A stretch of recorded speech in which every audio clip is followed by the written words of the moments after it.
In this video, I'm going to be showing you how I'm going to plan Ramadan.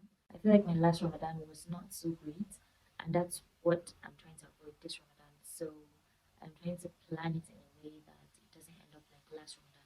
So if that seems like something that you resonate with and you're looking for inspiration to plan for Ramadan too, you can follow along with me on this video as I plan my Ramadan 2025. Let's get into the video. So the first thing you want to do is figure out how your last Ramadan was. How was your last Ramadan? What was the vibe? Like, what did you accomplish? And what went wrong? For me, I had a baby last Ramadan, so I didn't really have enough time to like spiritually lock in, if you understand what I mean. I was mostly focused on like the baby and healing myself and like bonding with the baby. So I didn't really have time for that one on one with Allah subhanahu wa ta'ala. And that's something that I'm really trying to change this time around. You, it could be that you had an exam or something like that, and maybe you fell off track, or you had specific goals that you fell off track. I know so many people try to like finish the whole Quran. A lot of things could come up that could hinder that plan. So figure out if your goal was too big for you, or if you just didn't challenge yourself enough, or you didn't plan enough. This is the right time to like figure that out, because you don't want to make like a goal that is like too big, but at the same time you want to end up like challenging yourself so that it doesn't seem like your normal everyday routine. But then you also want to like stay clear of like goals that are going to overwhelm you. So you want to build up that muscle to get to where you would like to be. So the second step is to figure out what you want to do this Ramadan. Who do you want to become this Ramadan? So for me, there are two questions that I ask myself. Who do you want to become this Ramadan? And what are some of the goals that you want to accomplish this Ramadan as the person you want to be?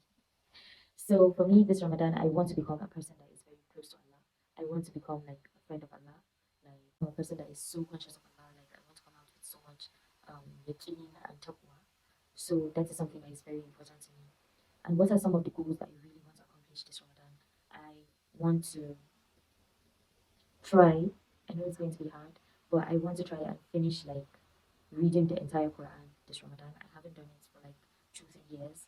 I think since I got married, I just did it for the first year of my marriage, and then the subsequent years it just kept getting worse and worse, and I don't want it to continue like that.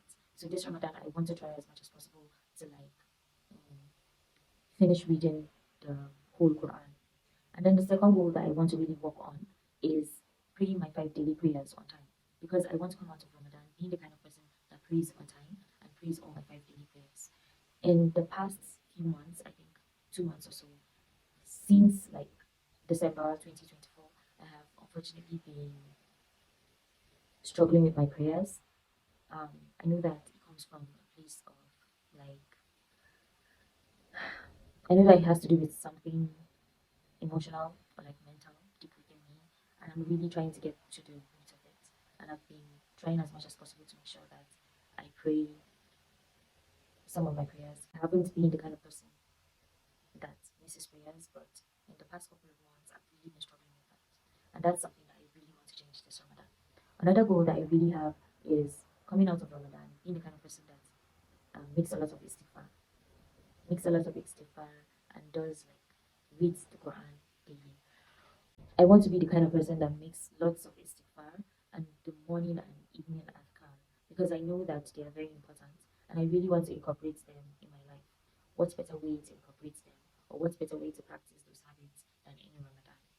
I also want to work on my 6 dream du'as. I want to figure out what my 6 dream du'as are, and I want to double down on like asking Allah every single day, every single night, and every single day for those du'as, because I know that consistency is key. And something about making dua reaffirms that those things are going to happen to you. How many times have we said that we want certain things, but we don't really push ourselves to make dua to Allah? Because deep inside, we just feel like we don't deserve that, or we just feel like it's something that is unattainable. It's something that I remember the late Sheikh Muhammad Al Sharik always says. He always says, like, who stands in front of a king and asks for a penny? Like, if you were to meet with someone so influential in your life, or if you were to meet with someone so influential in your community, would you ask them for the bare minimum? Would you ask them for pennies? So this is Allah. This is the master of the universe. Should you be asking for all those silly goals, little goals, or should you really be checking deep inside your heart for what you truly desire? and asking Allah for it, and having faith that whatever it is you're doing to work towards that goal, that Allah will make it a reality for you. This Ramadan, I want to challenge myself to make bigger du'as, to make bigger du'as and make them consistently, because I feel like that would give me more hope and change my spirituality in the best way possible. So now you have figured out what went wrong in last Ramadan, who you were in last Ramadan, and you've also figured out the kind of person that you want to be in this Ramadan. It's time for us to connect the dots and figure out what we're going to do this Ramadan to get us from point A to point B. Now that you've figured out who you were and who you want to be, now it's time to connect the dots. So this is the point in time when you start thinking about what kind of habits does the person you want to be in Ramadan have. So I want to be a kind of person that is so spiritually strong. I want to be a kind of person that feels close to Allah at every single point in my life. And in order to do that, there are certain habits that you need to have. So what are some of the habits that you feel like will bring you closer and closer to Allah? Those are the questions that you're supposed to be asking yourself. So for me, I know that I need to be praying my 5 days on time. I need to also have a practice of like daily Quran, daily istighfar, daily askar, and daily gratitudes and everything. And I need to figure out what are those habits that you really want to invest in this Ramadan. Not only that, you what are some of the habits that you want to invest in this Ramadan? And you don't want to just create habits just for the sake of Ramadan. You want to create habits that you know that going out of Ramadan, you're still going to have those particular habits. So I have a list of habits that I really want to focus on. If you watched my previous video, I talked about some of the habits, most of the habits actually, those habits that I was supposed to do with my 75 hard challenge. Those are the habits that I really want to focus on during Ramadan. Those are the habits that I really want to focus on during Ramadan. And those habits are just like daily istighfar, daily gratitude, um, daily Quran, praying my 5 days on time, morning adhkar, evening adhkar, like watching an Islamic video every day, praying tahajjud. Those are parts of the things like daily gratitudes and all of that. Those are some of the habits that I really want to focus on and I would continue to focus on. Also have to keep in mind that a large chunk of your time during Ramadan should be dedicated to like istighfar, like asking Allah for forgiveness. You have to create that time to make sure that you have that one-on-one with Allah and you figure out how to beg Allah basically to wipe off all your sins. Because you don't want to come out of Ramadan. The Prophet has already said that the loser is a person who comes out of Ramadan without having his or her sins wiped. Because it's a huge opportunity for you to like expunge yourself, like, or like have a clean slate by asking Allah for forgiveness. So why shouldn't you take that? Um, why shouldn't you take that opportunity? Like it's too good. It's too good for you not to take it. Next thing you need to think about is how is it going to fit into your day? It's good and fine to like have goals and like say, okay, this is what I want to accomplish. I want to finish the Quran. I want to do this. I want to do that. And all those are great. But you need to figure out how are you actually going to do that. If you say you want to finish the whole Quran, what are some of the time that you feel like you're going to be free to do whatever it is that you want to do? Figure out where and when are you going to do those habits. Where, when, and how are you going to do those habits?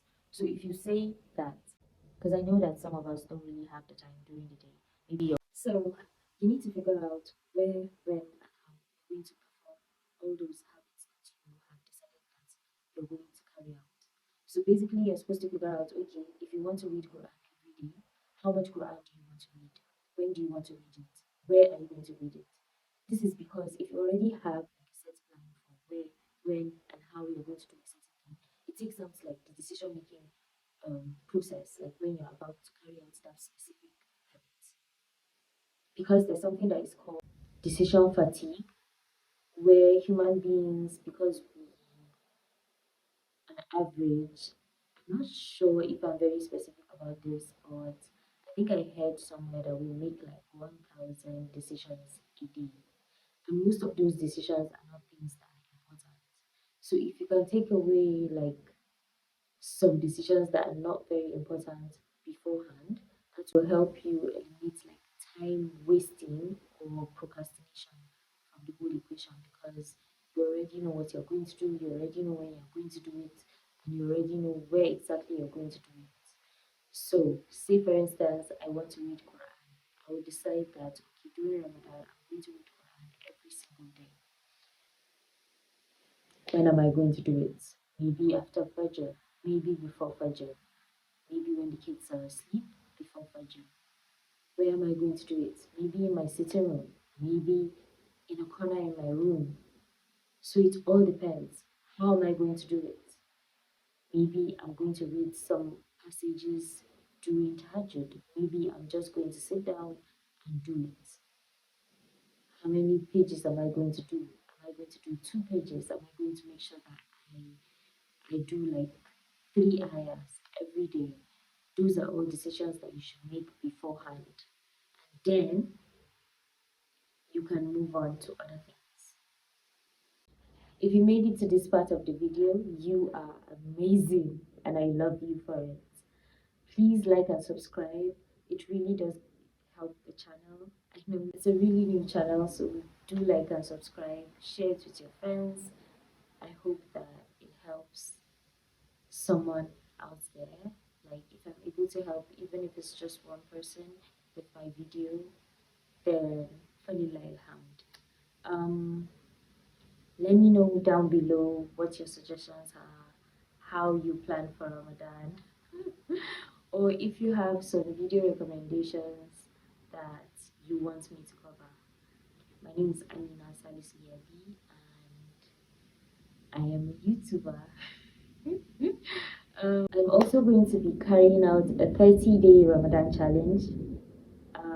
It is going to be like a gratitude challenge. Every single day during Ramadan, I'm going to post a short that is about 3 things that I'm grateful for. I just want to take my gratitude practice a lot more seriously from this Ramadan. I'm hoping that after Ramadan I can continue. Okay, I know I've been blabbing a lot in this video. Thank you very much for watching the video. Jazakallah khair.